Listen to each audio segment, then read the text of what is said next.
people are familiar with the process of turning hot water into steam.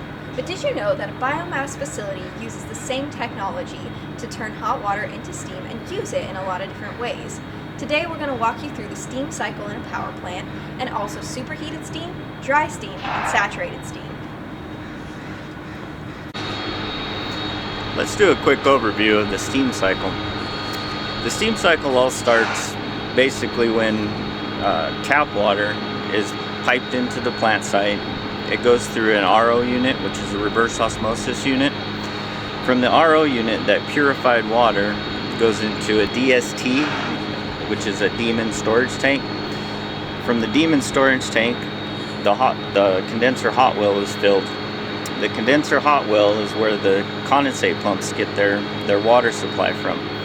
Your condensate pumps will then pump that water through, which is called condensate, through a series of heat exchangers where it's utilized in the process up to the DA, which is the deaerator. The deaerator basically takes any oxygen that's carried and trapped into that water and it removes it. So from the DA, the water then goes down into the feed water pumps. Now your boiler feed water pumps, there's usually two pumps, a redundant pump and a main pump. So your main pump will be running and it pumps that water from the DA, pumps it up through a vessel inside the back pass, a series of tubes called an Economizer. When it passes through the Economizer, the purpose is to take heat from your flue gas and heat that water for efficiency's sake, so it doesn't require as much wood to burn to heat the steam when it gets to that point. So then from your Economizer, the water then comes into the steam drum, which we see behind me. From the steam drum, it goes down some downcomers, which are just large tubes that go to the bottom of the combustor. It enters a header, and from that header, the water starts to travel back up the walls of the combustor. As it's traveling up the walls of the combustor, the heat from the fire in the combustor is transferred to the water via the fluidized ash inside the combustor in the fire, and it turns into steam on its way up. When it reaches the drum on its way up, it enters the drum again as steam. Now this steam is then piped out of the drum.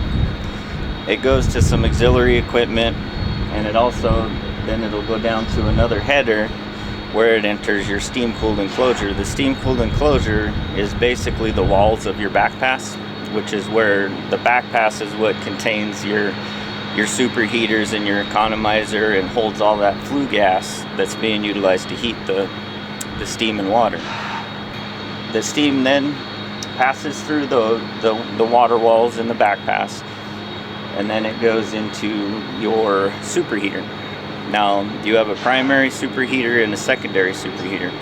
As it enters the primary superheater, it absorbs a tremendous amount of heat, and then in between the two, there's what's called an attemperator. Now, the purpose of the attemperator is to cool the steam down just to a certain point, so that when it exits your primary superheater, it's at the proper temperature that you want it to be when it goes into the turbine. So it exits the primary superheater, gets attemperated, passes through the finishing superheater, and from there, it's then piped back down into your turbine. When it passes through the multiple stages of the turbine, transferring all that superheated steam energy to the turbine, it starts to lose the energy and lose the temperature, and then therefore it starts to turn back into saturated steam. As it turns back into saturated steam, it expands. That's why your shape of the turbine always grows bigger as it goes out.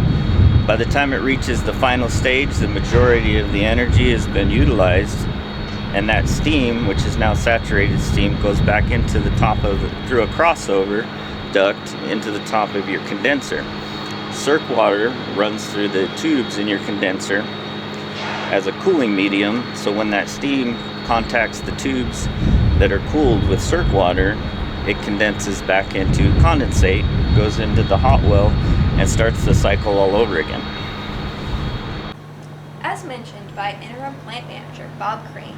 Once the steam exits the turbine, it enters the crossover, and after that it goes down into the condenser, finally settling into the hot well behind me.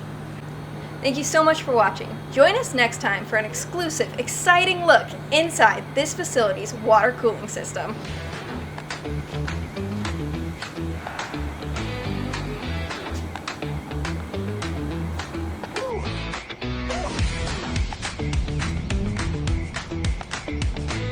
Boy, I messed up. A lot of people are familiar with the process of turning hot water into steam, but did you know that that was going to be a good one too.